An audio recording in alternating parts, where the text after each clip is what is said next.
আমরা যে কোনো শাকসবজি চাষ করি না কেন সেই শাকসবজির ভালো একটা ফলন নির্ভর করে ভালো বীজ ও ভালো পরিচর্যার উপর। লাউ গাছে কি ধরনের পরিচর্যা করলে মাত্র 30 দিনে প্রচুর পরিমাণ লাউ পাবেন, আজকের ভিডিওতে তুলে ধরবো সেই চিত্র।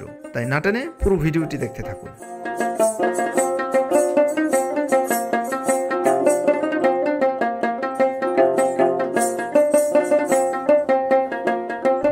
লাউ মূলত শীতকালীন সবজি হলেও এখন 12 মাসেই চাষাবাদ হয়।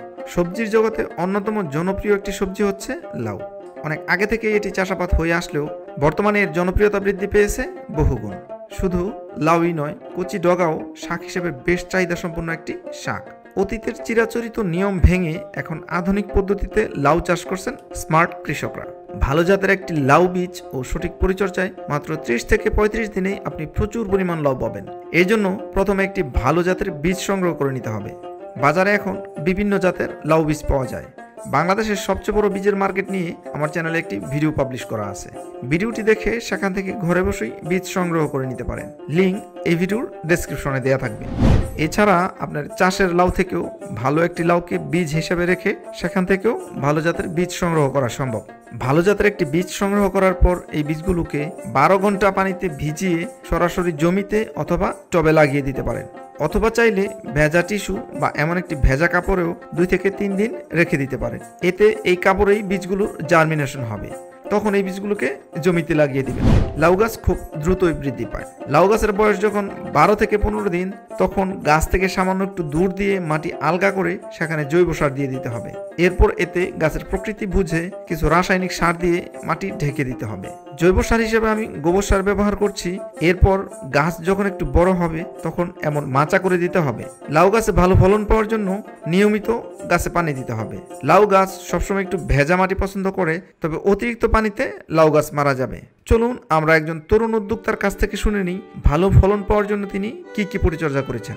আসসালামু আলাইকুম, আমার নাম মোহাম্মদ রাজু ভুইয়া, আমার বাসা পূর্বাচল। আচ্ছা, এই জায়গায় কতটুকু জায়গার মধ্যে লাউয়ের টাল দিলা? 10 কাঠা জমি আছে এখানে।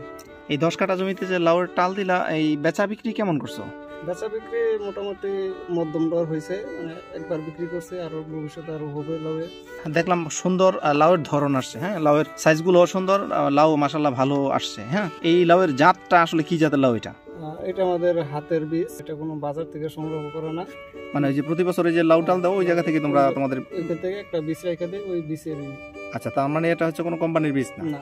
এই লাউ গাছের মধ্যে স্পেশাল আসলে কি কি ধরনের পরিচর্যা করছো যার জন্য তোমার লাউ এত সুন্দর হয়েছে? স্পেশাল পরিচর্যা বলতে তেমন বেশি পরিচর্যা নাই। সার গোবর সার বলতে আমরা জৈব সারটা বেশি ব্যবহার করছি। রাসায়নিক সারের দামটাও বেশি, এই জন্য রাসায়নিক সার বেশি না, তবে কিছু দিতে হয়। একবারে যে জৈবিক সারে হয় তা না, রাসায়নিক সার কিছু ব্যবহার করতে হয়, তো অল্প পরিমাণ গোবর সারটাই বেশি ব্যবহার করা হয়েছে এখানে। এখন এই লাউয়ের দামটা কেমন পাচ্ছ?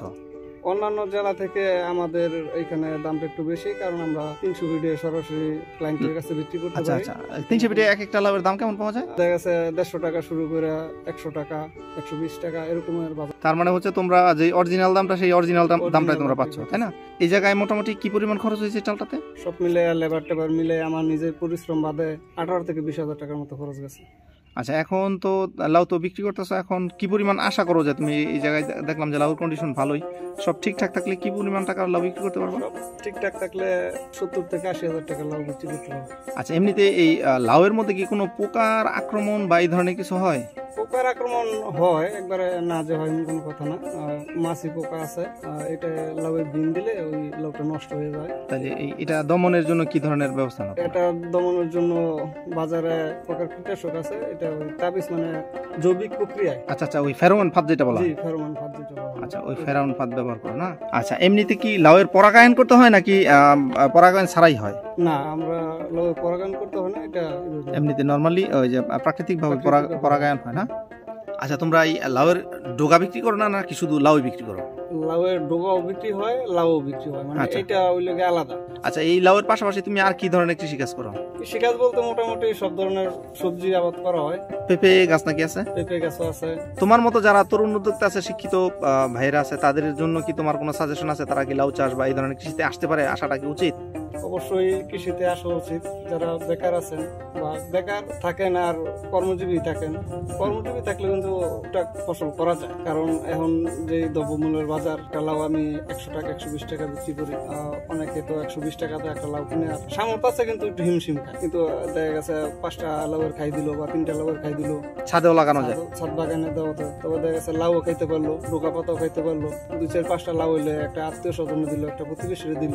তার মানে তুমি যারা এই যে বেকাররা আছে, বেকার বা যারাই আছে, মানে তারা যেন একটু একটু করে চাষাবাদ করে এর জন্য তুমি বলতেছো, তাই না? জি অবশ্যই। আচ্ছা, যাই হোক, তোমাকে আমাদের সাথে এতক্ষণ সময় দেওয়ার জন্য তোমাকে অনেক অনেক অনেক ধন্যবাদ। আপনাদেরও ধন্যবাদ।